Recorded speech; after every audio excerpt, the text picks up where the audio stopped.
The world has certainly changed in the 5 years since the voice spoke. Some said it was God, some said it was aliens, and others said it was the government. Regardless of who it was, the result was the same. Humans gained the ability to transform each other through bets. Of course, there were a few rules that had to be adhered to.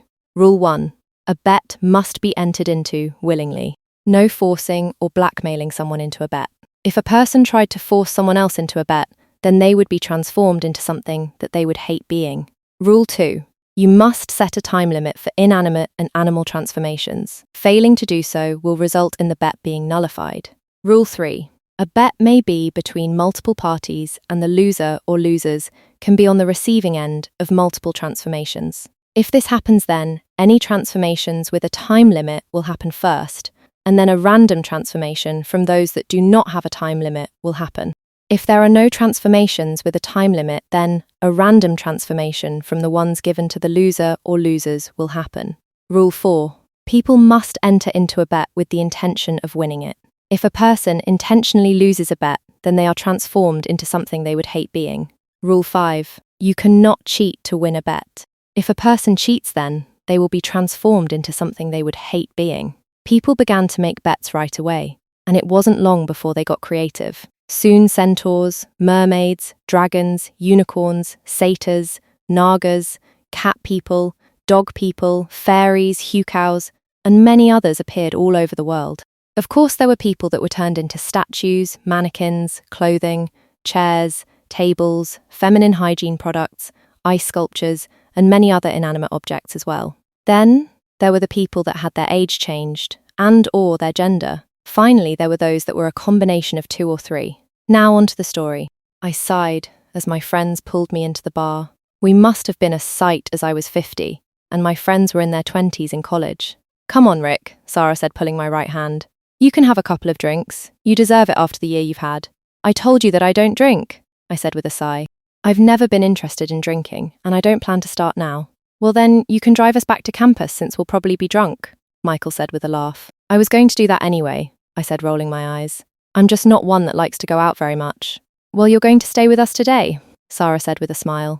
"Maybe you'll meet a nice girl who will dress you up." I rolled my eyes at that remark. I should never have told them that I was transgender.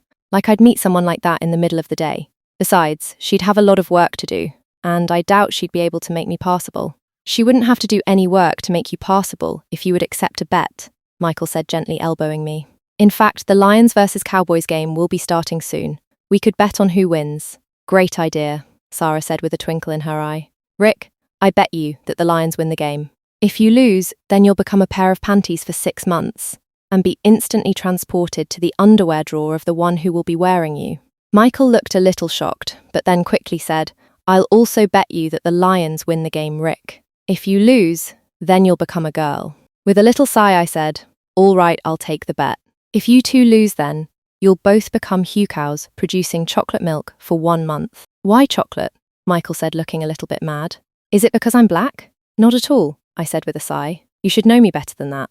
I just chose chocolate because flavoured milk is more valuable and chocolate is a popular flavour, so you should be able to earn money from being hucows." "That makes sense," Michael said, nodding his head and looking at his phone. He then looked up at some of the televisions and found one that would be showing Lions versus Cowboys game. "Looks like they're about to start." The game started off oak. Cowboys had to settle for a field goal, and Lions got a touchdown plus the extra point. At the end of the first quarter, it was 7-3 in favour of the Lions. Then came the second quarter. I started to think that I would lose the bet as the Lions made a field goal, a touchdown, an extra point, another field goal, and another touchdown with extra point. Finally, the Cowboys made a field goal, so the second quarter ended with 27-6 Lions. "Looks like you're going to lose," Michael said, taking a sip of his beer. "It's only halftime, and they're only down by 21 points, I said, trying to bolster my spirits. It wouldn't be that big of a deal if I lost, but I fully intended to win this bet. Oh, I had heard commentators saying that the Lions would win by a few points, but I had faith in the Cowboys. "Well, you may be right as you haven't been transformed yet," Sarah said, trying not to smirk. "They could come back and win." We made some small talk and ate the nachos that we had ordered. Then the second half started and I moaned as the Lions got another touchdown and extra point. The Cowboys were able to get a field goal, but then the Lions made a field goal. With the final minutes of the third quarter ticking down, the score was 37-9 Lions. I didn't get to see the end of the third quarter as a wave of energy cascaded over me, stripping me of all sensory input. I guessed that whatever was controlling these bet transformations decided that the Cowboys couldn't overcome a 28-point deficit in one quarter. Sensation returned to me, though it was weird. I knew I was able to see, but there no light to see. There were some distant sounds, but I couldn't make them out. I could smell, and what I smelled was wood and fresh laundry. It was apparent from just those things that I was in a drawer, which meant that I was a pair of panties. Now I can't really describe what it feels like to be a pair of panties, but I'll try. It's like being the skin of your crotch area, though completely smooth. I could tell that I was folded, as a lot of parts of me were touching other parts of me. With nothing to do and nothing to keep my mind occupied, my mind drifted off somewhere. My mind was brought back, as I felt the drawer being opened and light flooding in. There was no discomfort from the sudden light, though. I saw a woman reach in and pick me up. Excitement ran through me, as I knew I was going to be worn. I found out that I could shift my vision to any part of my current body that I wanted to, as I wanted to know where I was going. To my surprise, I saw a small bed with a shirt, jeans, and socks laid out on it. I was put down on top of the socks, which were on top of the jeans, which were on top of the shirt, and I shifted my vision to watch the woman leave the bedroom. The woman was fully dressed, which meant that she wasn't going to be wearing me. By the looks of things, I would be worn by a girl, and judging by the lack of a bra, laid out she was pretty young. I was horrified that I was going to be worn by a young girl, and that I was actually feeling excitement. What was wrong? Soon a girl who was maybe 8 or 9 came in with a towel wrapped around her. As soon as she closed the door, she dropped the towel, and I averted my gaze, but the excitement I felt intensified as did the horror. This was wrong, and something had to be wrong with me in order for me to feel excitement. The girl picked me up, and I unfolded as she did. I had to shift my gaze again, as being unfolded brought my sight in line with the girl. I started to curse Sarah for transforming me into this. Maybe she was thinking I would become her panties or the panties of another woman, but I doubt she thought I would be the panties of a little girl. She should have worded the transformation better, and now I'm stuck this way for 6 months. This had to be just about the worst transformation for most people. While I was mentally cursing Sarah, the girl had started to pull me up her legs. As soon as she had me all the way up, the excitement I had been feeling instantly turned into a feeling of mild contentedness. This, in turn, turned my horror into confusion. I was so confused that I didn't realize that the girl had sat down and was putting on her socks. By the time I was fully paying attention again, the girl was already pulling up the jeans. Of course, once the jeans were up and zipped up, I was in darkness, with just little hints of light coming through the zipper when the fly shifted a bit. As the girl went about her day at school, I learnt her name is Lisa Smith. I was able to think over what I had been feeling. The transformation was for me to become a pair of panties. Clothing was made to be worn, so did clothing get excited when they were about to be worn? That would make sense. Then the feeling of mild contentedness would be because clothing is doing its job. Since I was clothing now, it would make sense that I would feel the same things that clothing would feel. At least that was my theory.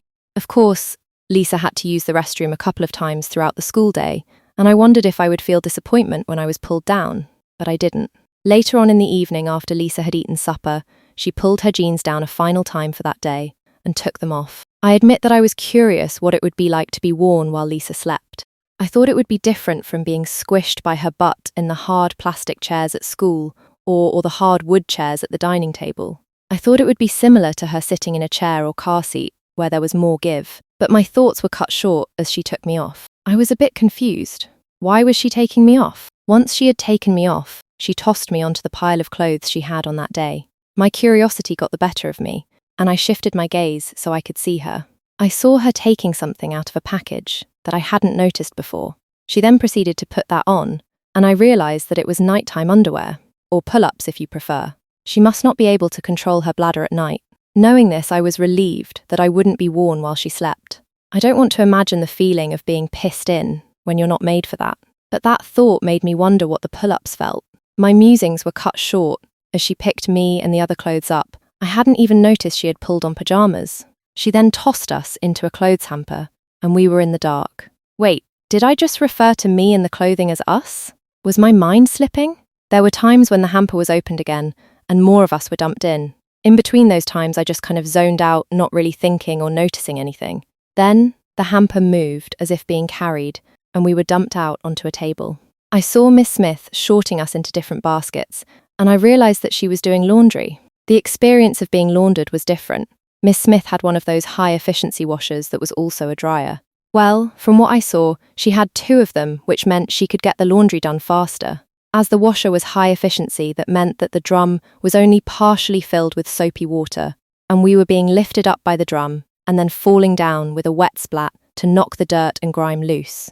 The spin cycle was kind of fun, being pressed against the drum by centrifugal force to force most of the soapy water out of us. Of course, we had to go through the rinse cycle and then another spin cycle. Then it was time for the dryer to kick in. It felt good to have the heat dry us as we tumbled around. Being wet wasn't really pleasant since we weren't made to be wet, but we had to be cleaned. That was basically my life for 6 months. During that time, I basically lost the sense that I had ever been human. I didn't really direct my gaze anymore, it just roamed around looking at random things. Then the end of the 6 months came. Lisa had been wearing me and had just tossed me aside when a wave of energy cascaded over me and I once again lost all sensation. When sensation came back, I was laying on top of the clothes nude, and then Lisa suddenly yelled, "Mummy!" There was definitely fear in her voice, but why? I heard the footsteps of Miss Smith pounding down the hall and slamming open the door in a panic. I heard her say, "What the?" before trailing off. She came over and looked down at me saying, "Who are you?" "Lisa's panties," I said, surprising myself. I hadn't made a sound in 6 months. "You," Miss Smith began but then stopped. With a look of realization on her face, she said, "You were transformed by a bet. How long have you been my daughter's panties?" 6 months, I said, marvelling at being able to make a sound. "Are you going to put me in the hamper?" "What is she saying, Mummy?" Lisa said, the fear still evident in her voice. "She made a bet and lost," Miss Smith said with a sigh. "Whoever she made the bet with decided to turn her into a pair of your panties. She's been that way for 6 months. She's going to need time to get used to being a girl again. Bring me one of your pull-ups for her. She looks like she's the same size." "Ok, Mummy," Lisa said, and quickly took out 2 pull-ups and handed on to Miss Smith. "All right, this may be a bit awkward for both of us," Miss Smith said, taking a breath. She put my feet through the leg holes and then started to pull it up my legs. She had to hold my legs up in order to get it all the way pulled up. She then grabbed some pajamas and put those on me, then picked me up and said, "Go to bed, sweetie. I'll take this one to bed with me." With that, she carried me down the hall and put me in a bigger bed, which was probably her bed. I yawned, and she said, "Go to sleep, little one. You must be exhausted." With that, I closed my eyes. That was strange now, and drifted off to sleep. I opened my eyes to bright light coming in the window, and I raised my hand to block it. I looked at my hand in amazement, like I had never seen it before. That was when Miss Smith came in and said, "I see that you're awake. I see you're also moving your arm. Can you move your other arm and legs?" I tried to do as she asked, and found that I could, though the feeling was strange. She smiled and said, "Good. That will be a big help with me dressing you. Here, sit up." Miss Smith helped me to sit up and took off the pajamas I was wearing. That still seemed odd to me. I was supposed to be the one worn, not the one wearing. She took off the pull-ups, and I noticed that they were full. I smiled and said, "You should be proud that you did a good job." Miss Smith looked a little confused but didn't say anything. She put a new pull-up on me and then put me in a dress. After she brushed my hair and helped me to stand up. She then took a deep breath and said, "There will be someone here to talk to you, little one. They're going to try and find your mummy and daddy so you can go back with them. I'm sure they miss you." I was led down a hall to the living room. My first steps were quite wobbly, but I quickly became accustomed to walking. As we reached the living room, there was a knock on the door. Miss Smith answered it and led a woman inside. The woman looked at me with a smile and said, "Hi there. I'm Mrs. Reagan. Can you tell me who you are?" "Lisa's panties," I said with a little smile. Oh, it felt strange to smile. "And how long have you been Lisa's panties?" Mrs. Reagan said, still smiling but with something else as well. 6 months, I said automatically. "Do you remember who you were before 6 months ago?" Mrs. Reagan said, looking a bit confused now. "I've always been Lisa's panties," I said with a shrug. I then looked at Miss Smith and said, "When are you going to launder me so Lisa can wear me again?" Miss Smith smiled gently and stroked my hair, saying, "You're no longer Panty's little one. You're a girl now, just like Lisa. As such, Lisa can't wear you." I was so disappointed that I began to cry. Mrs. Reagan waited while Miss Smith hugged me and rocked me until I stopped. She then said, "Well, her identity has been wrapped up as Lisa's panties for 6 months. It will take a few days for her to readjust to being human again." Now then, we couldn't find any girl or boy that went missing 6 months ago. We did find a few adults, though. A a mix of men and women. However, we may not be working with the right time frame here. I would say that she made a bet with multiple people. How many people we can only guess at? 2 people, I said automatically. Are you sure? Mrs. Reagan said, looking a bit shocked. I just shrugged my shoulders. She sighed and said, well, in that case then, we do have the right time frame. 6 months ago, she made a bet with 2 people and lost. One of those people probably just said that she would become a pair of panties for 6 months, while the other one probably just said she would become a girl. I don't think either of them really thought about the wording of the transformation. At least I hope they didn't. Now on to where she'll stay. Considering that she was most likely an adult before, and that she may not ever remember who she was, she legally doesn't have a family. I'll take her, Miss Smith said quickly with a note of hope in her voice. Lisa would love to have a sister. She complains about being an only child all the time. We have gone over your financial records in anticipation of this, Mrs. Reagan said with a smile. It seems that you have the financial resources to take care of her. While we usually prefer to find homes that have 2 parents, the fact that this young lady has been a part of your household for the last 6 months and has a close connection with Lisa, it would be in her best interests to stay here. So congratulations on having another daughter. What do you want her name to be? I think Jessica suits her, Miss Smith said with a big smile. She hugged me and said, does Jessica sound good to you? Sure, I said with a shrug. If I can't be Lisa's panties anymore, then Jessica is as good a name as any. Then I'll need you to sign some documents once I get them ready, Mrs. Reagan said, pulling out a tablet. After a few moments, she handed it to Miss Smith and said, sign here, here, and here with today's date. Once Miss Smith signed, Mrs. Reagan said, Jessica is your daughter now. You'll receive some additional money to help her in this transitional time.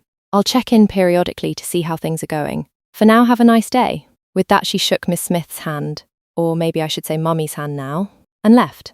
Over the course of the week, I became more accustomed to being human again. I found out that I was a heavy sleeper like Lisa, and thus I needed to wear pull-ups to bed, as I would often pee in my sleep. Mummy had us take a bath together in the morning to save time, though it was clear that Lisa was bothered by it at first. Mummy had a talk with her, and she seemed to not be as bothered by it. Of course, during that first day, I tried to crawl into one of the washers, but Mummy stopped me. It was on the 3rd day that new beds were delivered and set up for us. They were bunk beds, twin over full from what Mummy said, with stairs at the end. It had a natural wood frame and a rabbit theme. There were drawers under the bottom bunk and drawers in the stairs.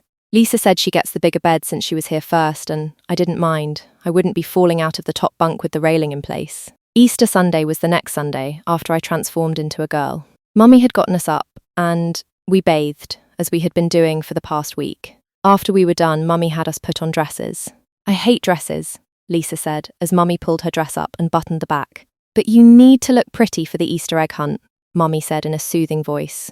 Jessica can look pretty, Lisa grumbled. She's the one that actually likes dresses. I was twirling around in my dress with a big smile on my face. I looked at Lisa and said, they just want to do what they're made to do. A shudder passed through Lisa, and Mummy said, now Jessica, we've talked about this. Lisa doesn't need to be reminded of that. But it's true, I said in a bit of a whiny voice. My dress could be someone, and my panties could be someone as well. Lisa looked a bit pale, and she was starting to rapidly breathe. Mummy looked at me and said, no more talking like that in front of your sister. She then hugged Lisa and said, it's oak, sweetie. Jessica's situation was pretty unique, but don't focus on that. Instead, focus on the Easter egg hunt and how many Easter eggs you're going to find. I'm sure that you'll fill your basket up. Mummy almost made a bet. I had a fun time hunting the Easter eggs. I did fill my basket up, but I noticed a boy with thick glasses on who didn't have any eggs in his basket. I helped him find some eggs, and then I gave him some of mine when it was pretty obvious all the eggs had been found. It was as we were about to leave the park that we overheard a couple college kids speaking. I think Rick would have had fun watching the kids hunt Easter eggs, the boy said with a sigh. Maybe I shouldn't have turned him into panties for 6 months, the girl said in a worried voice. What if someone ripped him? Or burned him? I should have transformed him into my panties for just a week. Excuse me, Mummy said, getting their attention. You said that you turned someone into panties for 6 months. How long ago was that? It was 6 months ago, the girl said, lowering her head. It was then that I remembered who they were. With a smile I said, you probably should have been more specific, and for a shorter time, Sarah. Sarah looked at me in shock and said, Rick, is that you? I nodded and said, my life before being my sister's panties is still really hazy, but it's me. Sarah put a hand to her mouth and Michael looked like he was going to be sick. That must have been awful for you, Sarah said after a moment. It was until I realised I was panties and that I was made to be worn, I said with a shrug. After that, it was just my life. Though my sister has some issues since I transformed into a girl right after she took me off. I thought you would become a girl our age, Michael said, looking down. I didn't think you'd become a little girl. You should have worded the transformation that way then, Michael, I said with a little laugh. Though I'm not that mad at either of you. Thanks to you, I have a great mummy and I'm a kid again, but a girl this time. Well, this has been enlightening, but I need to get my daughters home, Mummy said with an icy glare at Sarah and Michael. I don't need them to be any more traumatized, and I suggest you stay away from them. With that, Mummy took our hands and quickly dragged us out of the park. In the car, Lisa turned to me and said, You were a boy? I shrugged and said, I had a boy body, but I was always a girl inside. Now I'm a girl inside with a girl body as well. Lisa hugged me, and when she was done, she folded her arms across her chest and said, Well, I'm not a boy inside. I just hate dresses. Mummy and I laughed as she turned onto the street to take us home.